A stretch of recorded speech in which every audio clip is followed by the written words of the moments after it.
These B2B SaaS companies are doing something very clever on their websites, letting people see their products.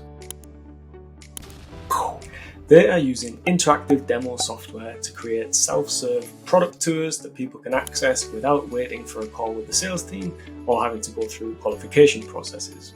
These tools capture the front end of your product and let you build a step-by-step walkthrough of the most important features without any engineering resources. Compared to a product video, these are a lot easier to update over time because instead of having to reshoot the entire video, you would just update an individual screen as the product UI changes. They're also just easier to create in the first place and they don't require any video editing skills. Just 17% of the largest SaaS companies have these interactive demos available right now, and I think that trend is going to continue and grow a lot in the next couple of years. I've personally learned a ton about interactive demo software over the past year, and I hope I can save you a bit of research time by summarizing the key differences and what's worth knowing in order for you to make a decision.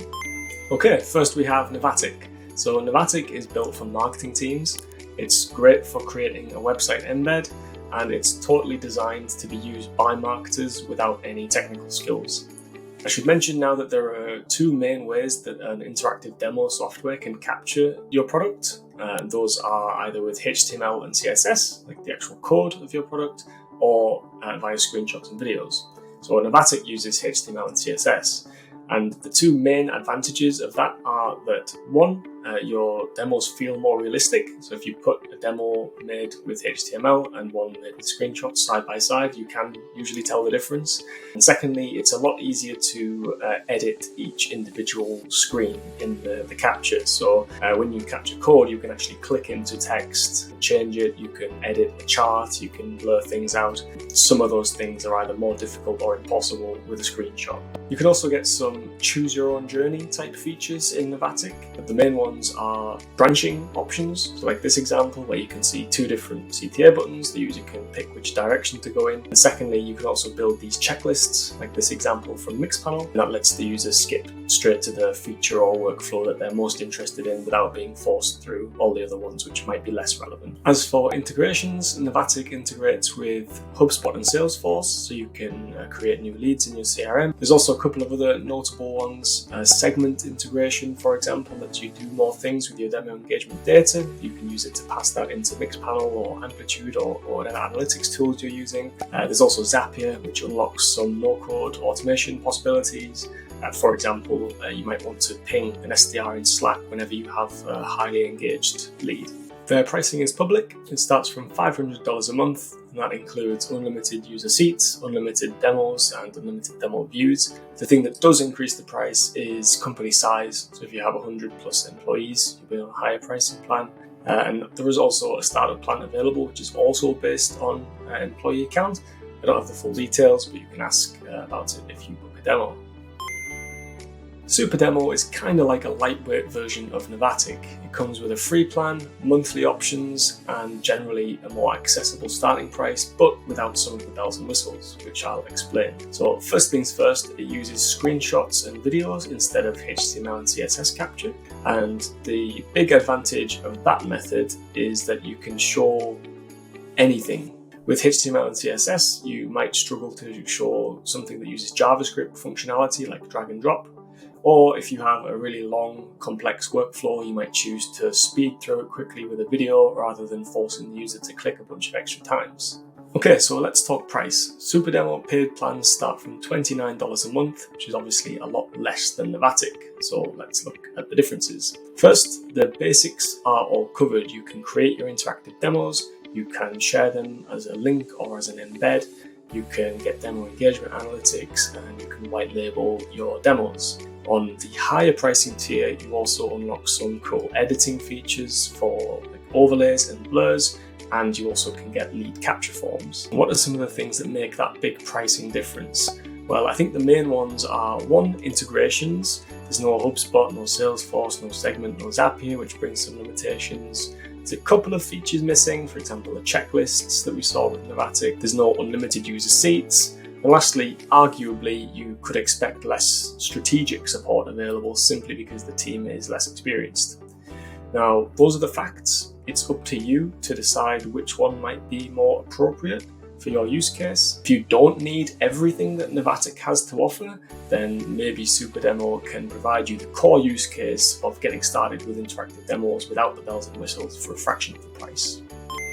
Okay, next up we have Walnut. So Walnut still caters for the marketing use case, as in website embeds, but the bigger focus is on sales and pre-sales. So the big use case here is that you create a bunch of demo templates for your product. You can save them to a team library, and then when your AE or SDR has a prospect, they can quickly bulk edit everything, the logos, the names, the colors, and personalize that demo environment to your prospect. So instead of saying to them, imagine this is what our product would look like for your team, you can show them. Fundamentally, the capture works very similarly to the previous tools. You also still have the demo analytics, the sharing options, and the no-code editing tools. One interesting thing that we haven't seen yet is Google Docs style commenting. So when you send that interactive personalized demo to a prospect, they can add a comment on it like Google Docs or Figma style, and you can collaborate and answer questions directly in the demo, which is pretty cool.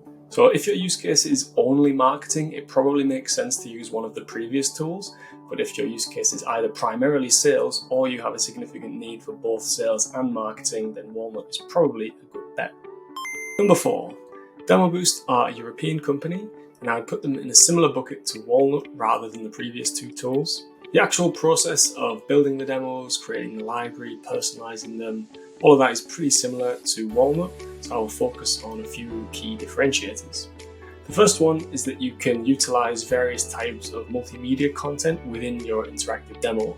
So you can use videos, you can use audio, you can use images as needed to create the most compelling story to sell your product. A second interesting thing about Demoboost is that you can get analytics for live demos as well. So typically you would only have demo engagement analytics for a demo that was sent asynchronously and the prospect was actually going through it themselves on their own screen. Now in Demoboost you have some of that for live demos as well, which is quite cool.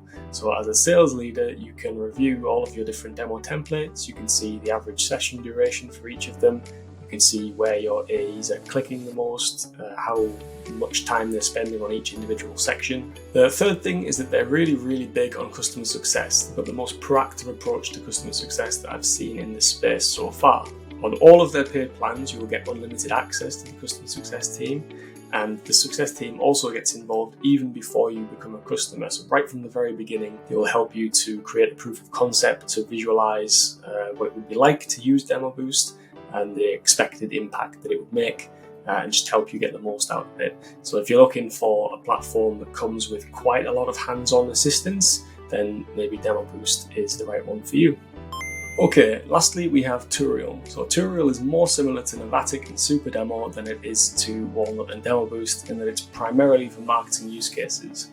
It uses screenshots and video capture like Supademo, but it's more mature like Navattic. So here's what I think is worth knowing. Number 1, pricing is quite similar to Navattic in that it has unlimited user seats, unlimited demos, etc. on every plan, and the pricing is based on company size. The entry price is a little bit higher, it starts at $790 a month paid annually. It shares the same pros and cons that we talked about earlier when you compare HTML versus screenshot capture. For example, you can't click into the screen and change the text like you can in Navattic. You can show longer workflows, you can show JavaScript functionality and so on. It has a feature called Tour Player, which lets you create kind of like a playlist of demos. You can see an example here on their own website. Of course, this is possible without the feature, but it does make it harder, especially if you're a solo, non-technical marketer. In terms of integrations, Tourial has the CRMs covered again, HubSpot and Salesforce. It also has Marketo and Pardot. Outside of that, one unique thing that we haven't seen so far is calendar scheduler integrations. So it has a native integration with Chili Piper and Calendly, which lets you integrate the booking forms directly into the demos, which is pretty cool. I also have a full written comparison of Navattic versus Tourial, which I'll link in the description if you're interested. Okay, that's it. Hope you found this video useful in some way. If you do go ahead and buy any of these tools, I would be thrilled to hear which one and why. Feel free to subscribe if you would like. I probably wouldn't, because I might never upload anything about interactive demos again. In fact, I might never upload again. But you do you, and have a great day.